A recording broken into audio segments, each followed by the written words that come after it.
Hey, well hello there, it's me again, Aroma Buchanan with another demo project video. Today I'm going to do a tri-metal name stamp pendant. I think you're going to really like it because we're going to use three different metals: copper, brass, sterling, and the three together have that exotic, more than normal special feel.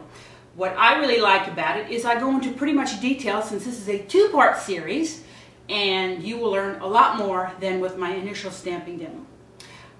Now remember, as usual, safety is your responsibility. I want you to tie long hair back, make sure you have eye protection, and always use a durable and stable work surface. I think it's time to grab some tools and get going.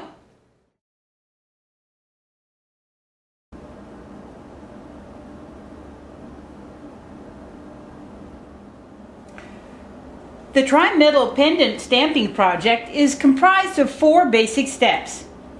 The first step is to cut out the copper and brass disc using the big disc cutter. With the big disc cutter, I use a larger 8-ounce hammer. Check out my disc cutting demo to show you how to cut the discs.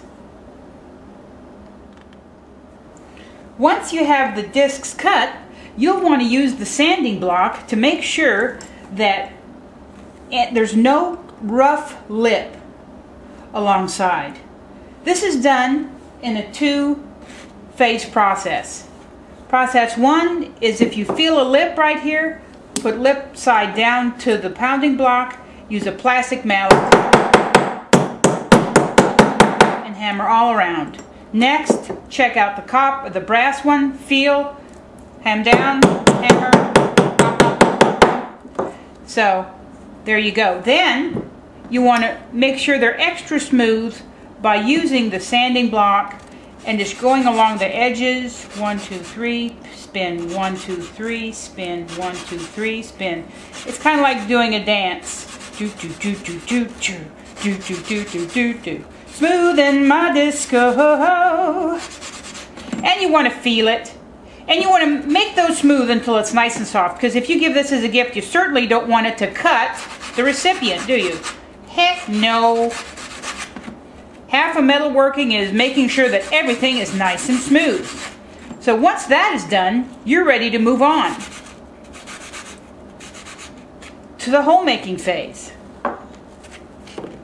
You see how these are nicely stacked together, where all the tops are lined up? Well, this is how you do that. You start with the smallest disc first. By using a Sharpie, I put a mark right where I want the cutting post of my little helicopter to follow. So let's see. Boop. That's pretty clear. So you wonder why do I call that the helicopter? Well, to me it looks like a little helicopter with a little twirlies here. So silver small, black big, 3/16, 1/8. I want to use the 3/16 side.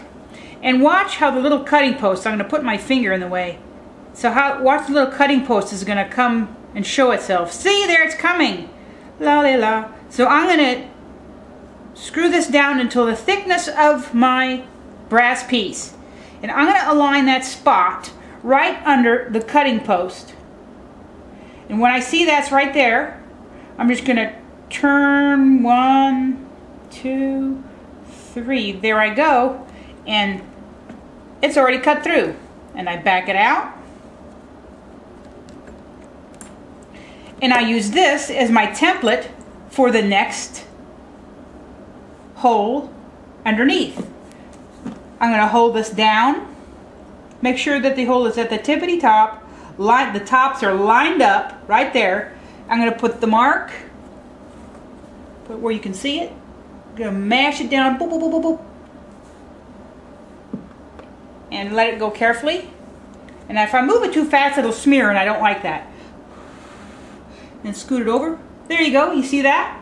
That's a perfect alignment. So you do the same thing. Put the cutting post over the hole, the mark that you just made. There. And I'm already through. Back it out. And then do the final one. Use your copper piece. Hold on there. Press down. Wait a beat. And there you have a mark again. And you do this one more time. Going down. Got it. And very quickly, you've made a hole through. You can even make a hole through a buffalo head nickel with this helicopter punch. It's just so awesome. It's my favorite punch. Even though the little hand punch is faster, this one is so much more versatile. I mean, this for me, this is the punch for me. Anyway, so here they're all lined up. Now, it's time to move to the stamping phase. Okay, that was the end of part 1. Now, if you want to finish the project, check out part 2.